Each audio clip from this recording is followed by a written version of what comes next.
everyone, welcome to the Thai Press. My name is Nahoho Rashid Matselele, and today I host a gentleman who appeared last time in our show, and we were talking about the conflict between Israel and Palestine.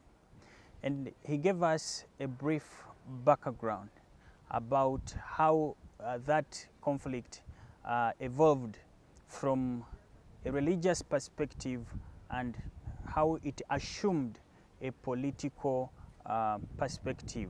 When we were discussing, we stopped at the level of or the stage of the establishment of Israel in 1948, and that is when the full implementation of the Zionism project started.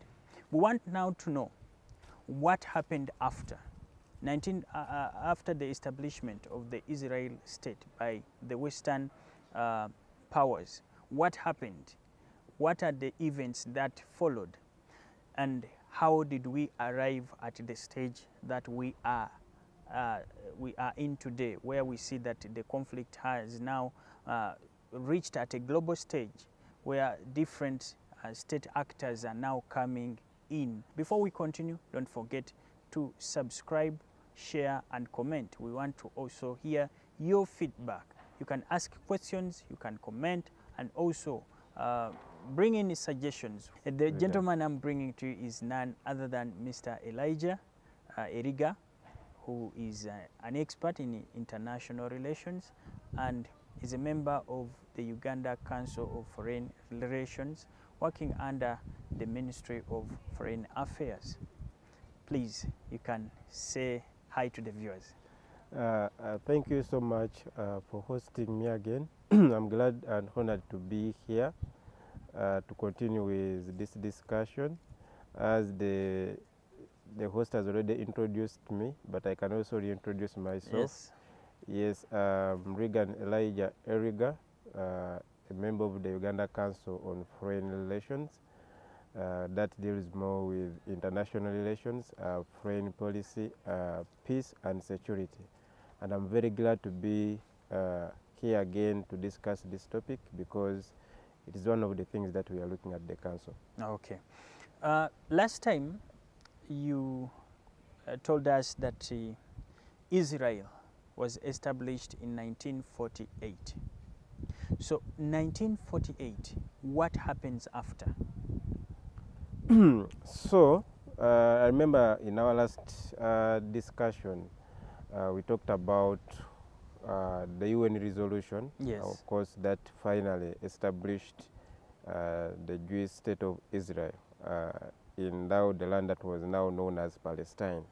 Because now there, at the time of 1948, Palestine that land was known as Palestine. There was nothing like Israel. Israel had been dispersed in 70 AD.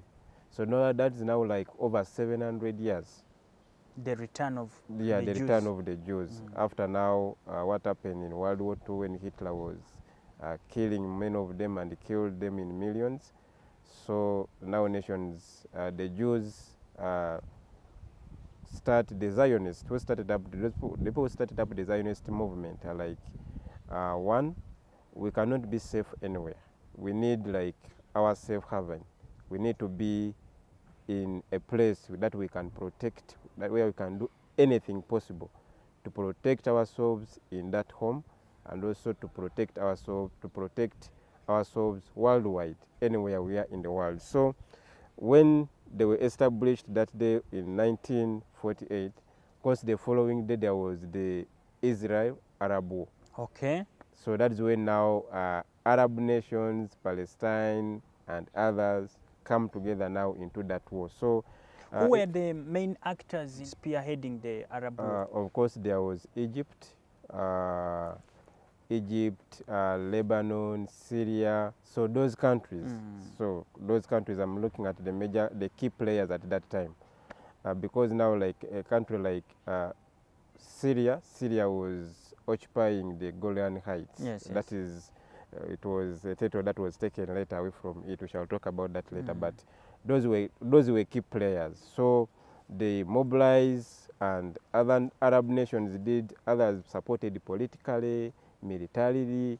So anything was done to see that they opposed, was a resistance against that establishment. Okay. Remember, in the UN resolution, these Arab nations were called, and they resisted. They did not participate in any making, because they had already seen the betrayal from Western powers, and they had already seen that re-establishing Jews back in that area, it is going to cause a lot of problems, and it's not going to be an easy task. At that time, where was Iran? Was Iran also involved in the Arab-Israel conflict? Iran wasn't so much involved, but since it was now an Arab upsurge, of course, partly it was, but because Iran wasn't so much strong at that time. Okay. The strength of Iran, we see it after that 70 revolution. Okay. That's when Iran starts now coming back. But in the past, during the Persian Empire, in those ancient days, Iran was very powerful. And of course, when the Romans came in, all those empires, former empires, were weak. So Iran wasn't so much of a weak power at that time. But they had, as Arabs, they came together so to support the Palestinian cause. So, of course, when they were establishing Israel, UK, France, the United States, that were the key players, they knew what is going to be the outcome.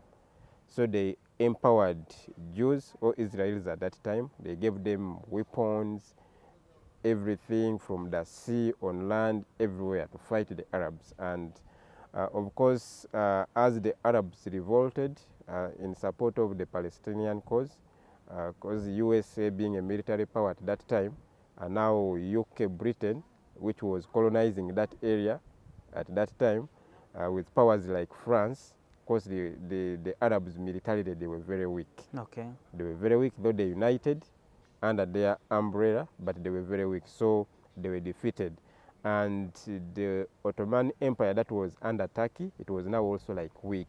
Turkey was weak at that time, so it couldn't do so much. So we see that the Arabs were defeated, and when they were defeated, now it gave Israel power and strength now to start dominating that entire area. So that's when we see the expansion plan coming. Okay. So the expansion plan was not so much, it was in rumors, because it wasn't so much publicized. People didn't know what was taking place. Before the during this war, is that the time when Israel took over the Golan Heights?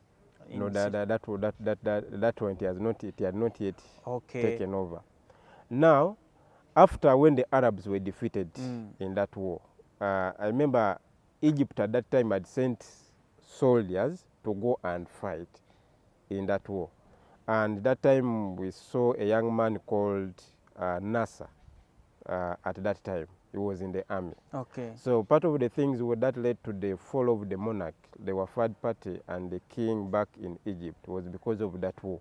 Okay. Because like the king did not mind so much, and Egypt, being one of the key players, did not manage like to put the Palestinian cause and to see that there was victory.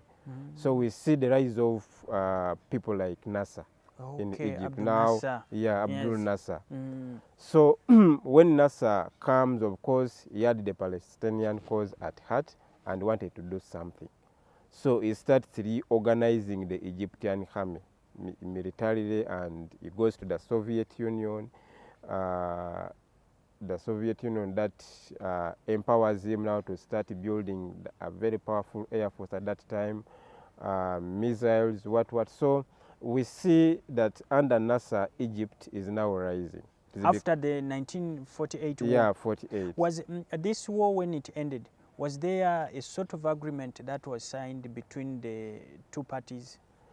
Of course, like there was a pact, but not a very strong agreement. Okay. Just an agreement. But of course, like Israel had defeated the Arab world, and now the Arabs had to accept that kind of defeat. Okay. Everything goes back to, of course there was some kind of peace, but still the Palestinians and the Arabs were not satisfied with what was taking place.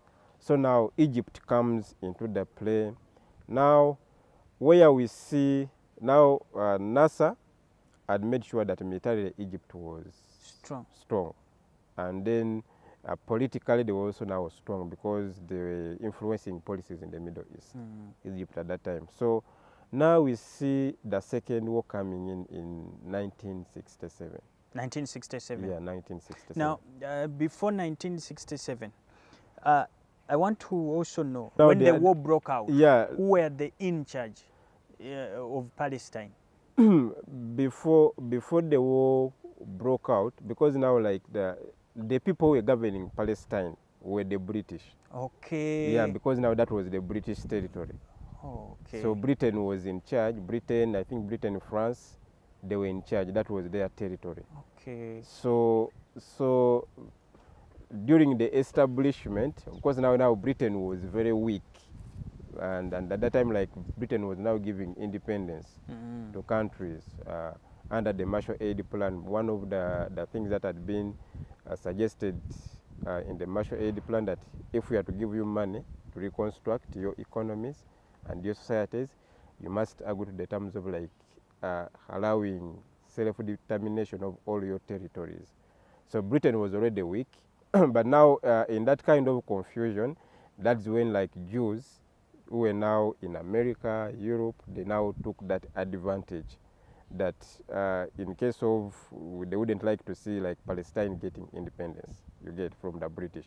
So that's when all those things came into play. So from that time, Palestine was not given its independence up to now? No, it wasn't. Yeah, it wasn't. There was nothing like now, independence. You in our last discussion, you said that there was a portion which was given to the Jews, Israel. Yes. So during this war, did the Jews expand their territory? Now that war like gave the Jews an opportunity to start their expansion.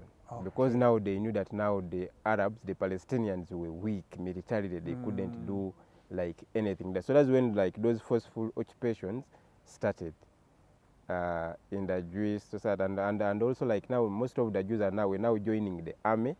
They're becoming security conscious. So so it gave them like an upper hand. But now the real occupations now start in 1967. In 1967. Yeah, in 1967, we see that Egypt again leads Arab nations under Abdel Nasser. So they lead Arab nations. Of course, Egypt had developed a very powerful air force at that time. And of course, Israel was shocked to see that another power was now rising, and he had a very powerful air force. Of course, Egypt, Syria, Jordan, Lebanon, and other Arab countries, they are rising. So in that night of that day, 1967, we see another Israel-Arab war, because still on the issue of Palestine. So, but what gave Israel an advantage to defeat the Egyptians, because like most of the Jews at that time were they were in the army, and they had also now started improving their army militarily. They were empowered by the United States, UK, and I think their intelligence, because in the Egypt Air Force, part of the people who were developing their Air Force and missile system, they were former people in Hitler's regime. You know, when they started hunting the Nazis after World War II, they started dispersing. So most nations were welcoming them because of their experience in making these advanced weapons. Okay. So the Jews, of course, find a way on how to know what was taking place in Egypt. Yeah. So when they got that intelligence, they gathered all that intelligence information, they knew that Egypt was attacking the next day. Of course, they attacked the Arab nations first. They hit Egypt, they hit Lebanon, they hit Jordan, they hit Syria. So in that defeat, that kind of defeat, you see that now they expand. So they take the West Bank, that is Eastern Palestine, is taken. They take the Golan Heights, which were now previously occupied by Syria. They take they now come up to Egypt's door, to the Sinai Peninsula. So they expand, they take over the Red Sea. So that is how they expanded. So they take over Gaza, some territory in Gaza. They also occupy some territory in Lebanon. So what were the weaknesses that you can identify in the Arabs that made them not fulfill their mission? I think it was betrayal among the Arabs themselves. The Arabs themselves, and the other factor was that the Israel intelligence. Of course, the Arabs didn't expect; they were not so much conscious about the Israel intelligence. But the Jews made it in a way that they had people inside the Egyptian government, Egyptian government, Jordan, Syria, Lebanon, everywhere. So they had, from what has been written, what I read, they say that what Jews did, that they made sure that the Jews that were not known at that time to be Jews, like the women, especially the beautiful women, they married them off to those nations. Okay. And those were acting as spies. So they were gathering information, and also now also getting some Arabs in the Egyptian Air Force, who were working in the Egyptian Air Force. So with all that kind of intelligence and penetrating the system and the planning of this entire war, so we find that the Jews became more ready than the Arabs. So actually the Arabs were taken by surprise. So those weaknesses in security, intelligence, information sharing, and not being so much conscious, so it led to that kind of defeat. So we see that now Israel expanded, and now it occupies now a larger territory. Of course, from the Mediterranean Sea, now they are into the Sinai Peninsula, because now the Sinai Peninsula, that is Egypt, that is the territory of Egypt. So they occupy all that territory. They are in Lebanon, they are in Gaza, they are where. So now Israel became big. So now, what was the climax, apart from taking over territories? Were the Arabs forced into any treaty? Yeah, of course, when the Arabs were defeated, they started now the normalization process, normalizing ties. And part of that normalization process was to these nations to accept recognize the state of Israel.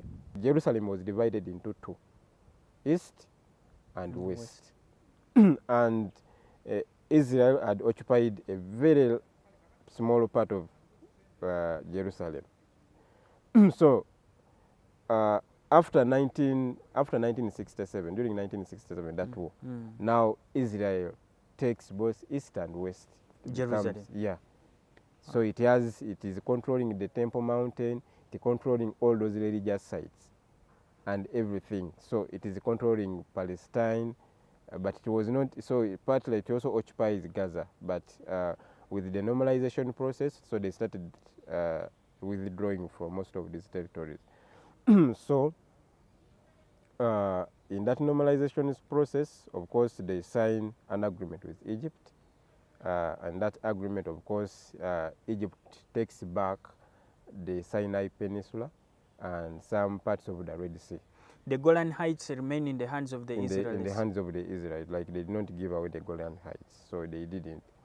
So they withdraw from Gaza, and yes, they signed an agreement with Jordan, but then Jordan remained having claims to the Temple Mountain, because now that Temple Mountain, at that time, it was governed, like Jordan was in charge of that Temple Mountain. So, Jordan also normalizes ties with Israel. So most of these states that had risen up against the Jews, they normalize ties and, of course, recognize Israel with its new territory that it had conquered, like East and now having East and West, things go back to normal.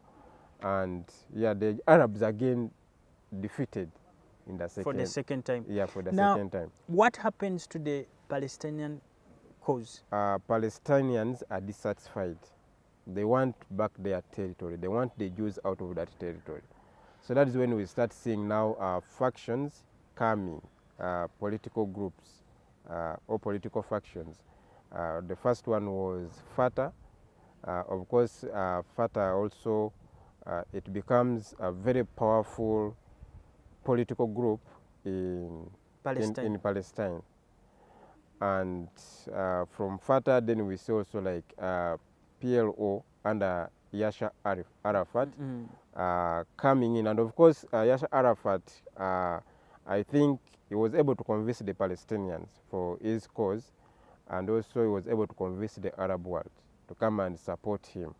So instead of now directly attacking Israel militarily, now since there are now factions in Palestine that are coming up, so they can now empower those factions to put a strong resistance to the Jews for some time.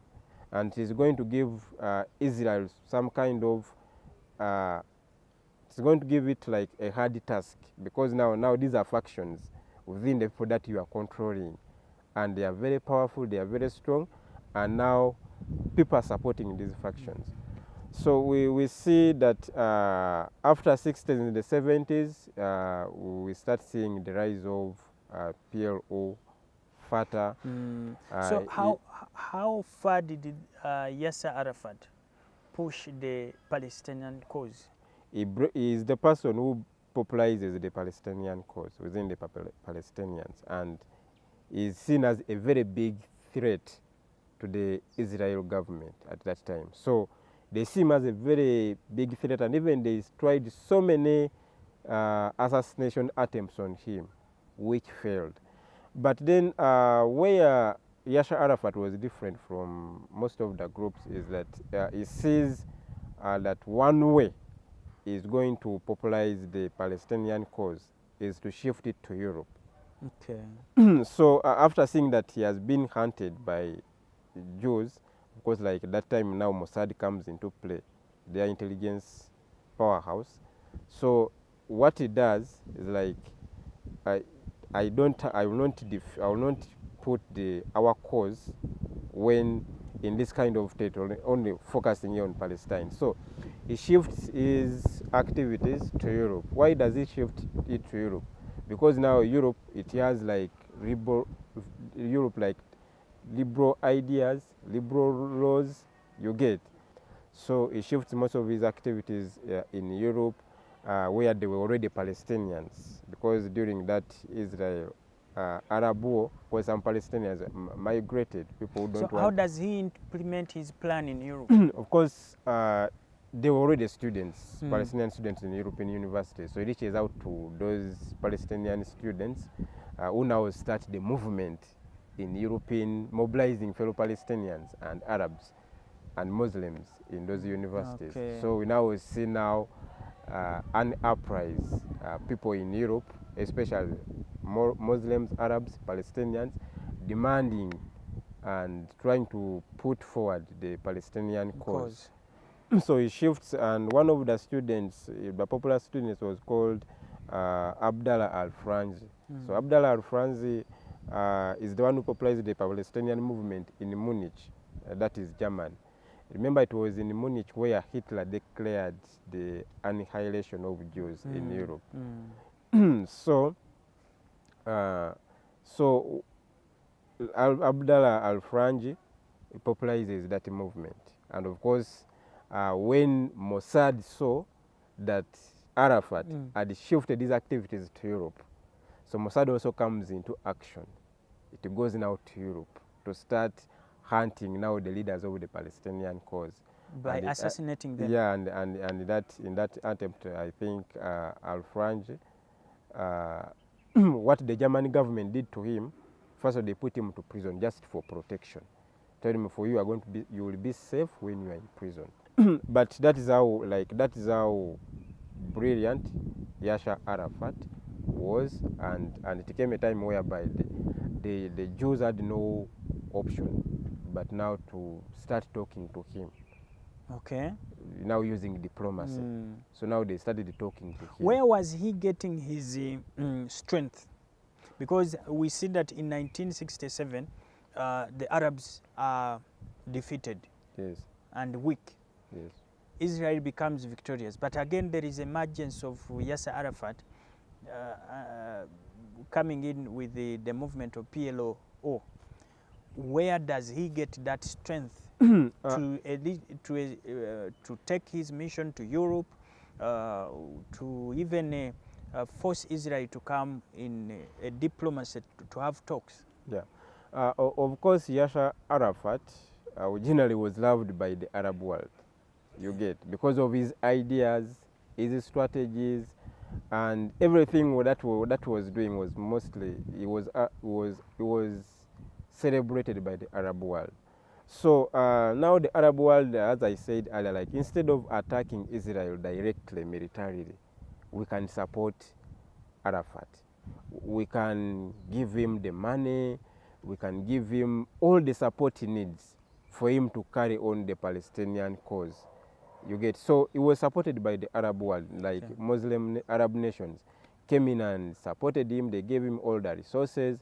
That's why he's able to shift even his activities to Europe, to the Palestinian students in Europe, because of that kind of support. So when they were defeated militarily, it didn't mean that they had given up. They had given up. So of course they had to come up with different strategies.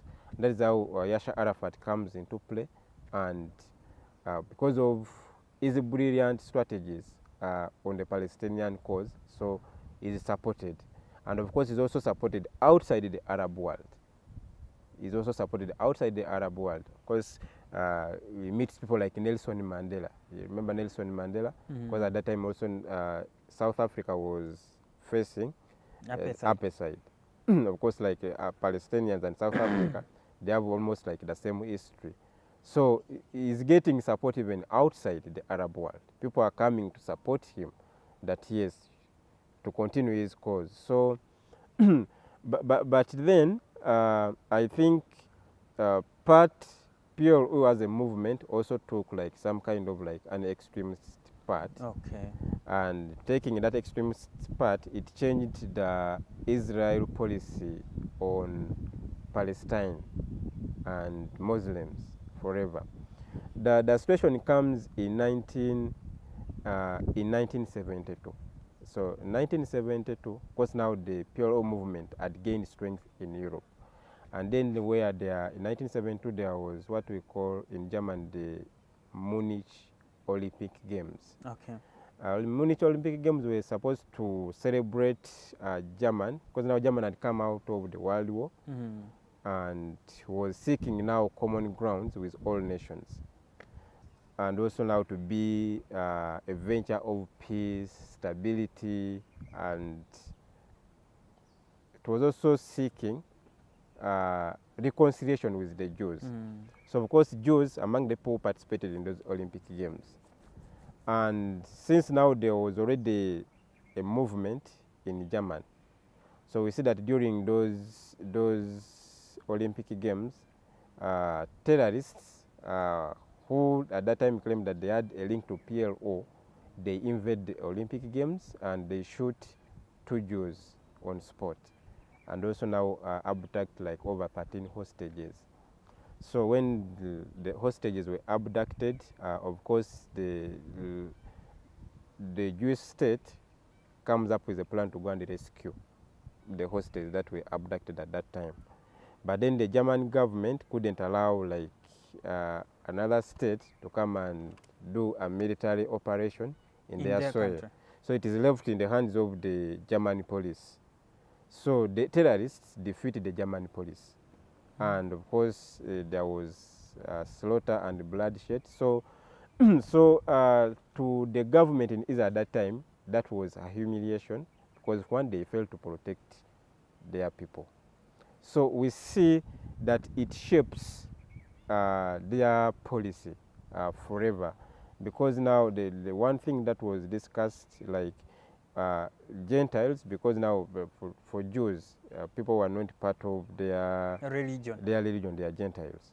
So Gentiles can't protect us, and we have also failed to protect our own people. So that's where now Mossad comes so much into play.